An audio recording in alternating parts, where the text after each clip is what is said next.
So Google announced literally the other day that they're canning their studio that was making first-party games for Google Stadia. And the reason being is they want to put more money into helping developers get their games on Google Stadia. And they desperately need that because they don't have a lot of games. But in reading that, I went, is Google Stadia even good? Is it worth anybody putting money into it all? Or should Google abandon it like they abandoned the majority of their stuff? I've heard good things about Stadia. I have friends that use it and say that it works pretty well. And, you know, we saw that the Cyberpunk launch, well, Cyberpunk ran the best on Google Stadia over everything else. And for me, I have a game PC that I play Cyberpunk on, and there were some issues, and my PC did cost around $1,500 to build, so, you know, a free service was playing it better than that. I decided to check it out because I thought might as well, and I did get the Stadia Pro subscription, which is the only thing it's really giving you over the free subscription is some free games every month, and then the ability to stream it to 4K. Now, if you don't need 4K, if you don't have a 4K TV or a 4K monitor, you just don't really care, Stadia is actually free. And all you have to do is buy the games for it. If you're already going to buy Watch Dogs, you could essentially just buy it on Stadia and stream it for free, which is pretty cool. There's no like barrier entry there of having to buy some sort of system. So for most of these videos you're going to see, I end up using Destiny 2 as my majority of like my benchmark video game. Reason being, it's a fast-paced first-person shooter with pretty good graphics. I know it's old, but it's okay. It still works. And I played it on a bunch of different scenarios. I played it in a wired connection, I played it in a wireless connection, I played it on my cell phone service, and I played it on public Wi-Fi's.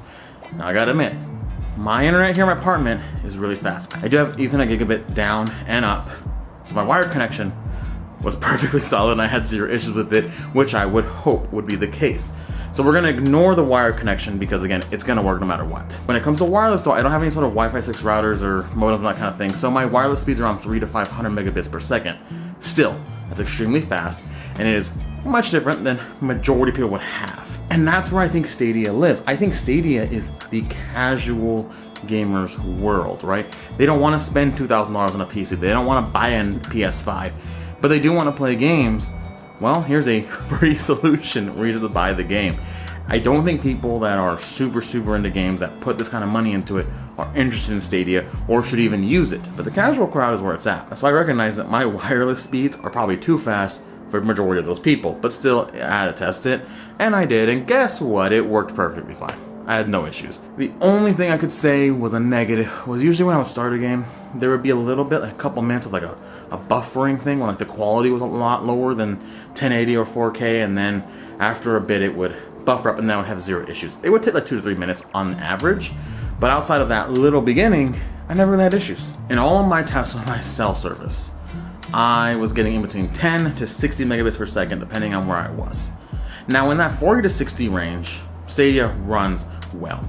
The only problems I did have were again the buffering issue in the beginning, or every once in a while the latency would kick up and it would stutter a lot, and then it would go back to normal. Now when this happened, and very infrequently did it happen, but when it did, it would last 2 to 3 seconds, and it would go right back to normal, and you can kind of play through it. Is it annoying?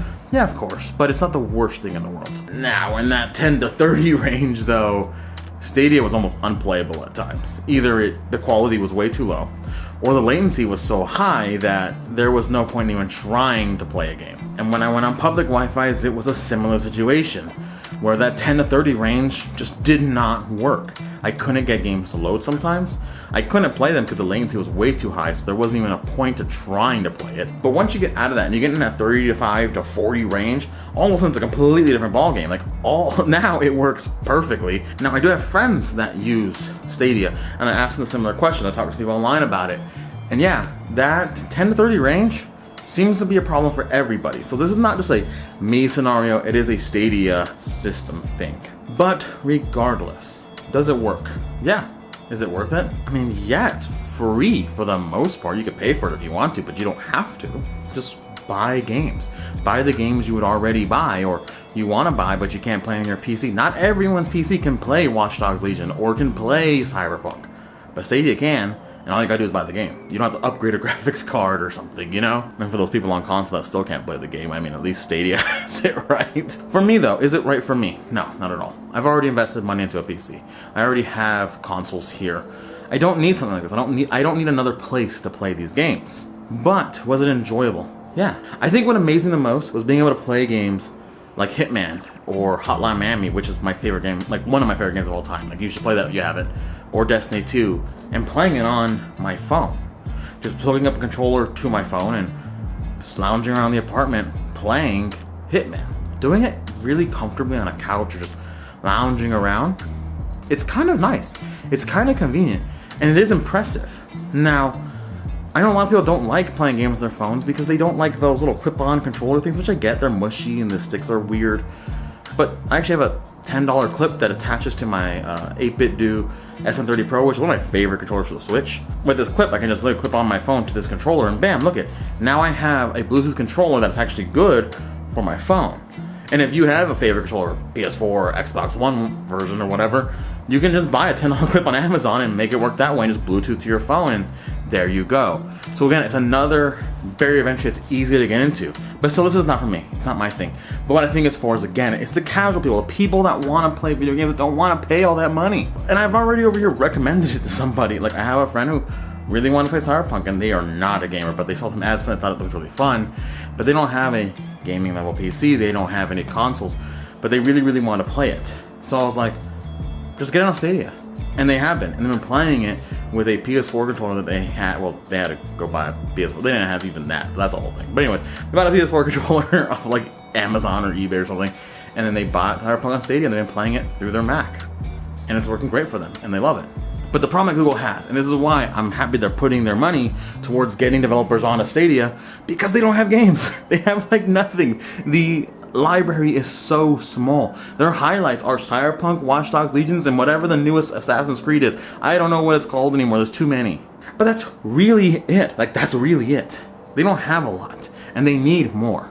When I say it's worth it as the experience. It's worth it because I can see it going in the right direction. But they really need to get more games on there. And if they don't, then it's not worth it. And they need to abandon it like they abandoned everything else. But if they're being honest, the fact that they're shutting down a studio to make sure they get more games on there, then it will be worth it. But they really do need to get it. Stadia can be worth it as long as Google inputs the right money and developers support it. But if that doesn't happen, then well, this video won't matter the next year or two. Either way, thanks for watching, guys, and I appreciate you guys. Let me know if you've used Stadia or used anything like that. You know, like I know like there's xCloud out there, and even Nvidia has some GeForce streaming thing I haven't tried yet. But let me know what you guys think and what it's been like for you and what solutions you use. On that, keep working on some videos. I have some new stuff coming. Like I have a look at OnePlus Nord N10. I'm gonna be looking at this soon, so stay tuned for that, and I will see you guys later.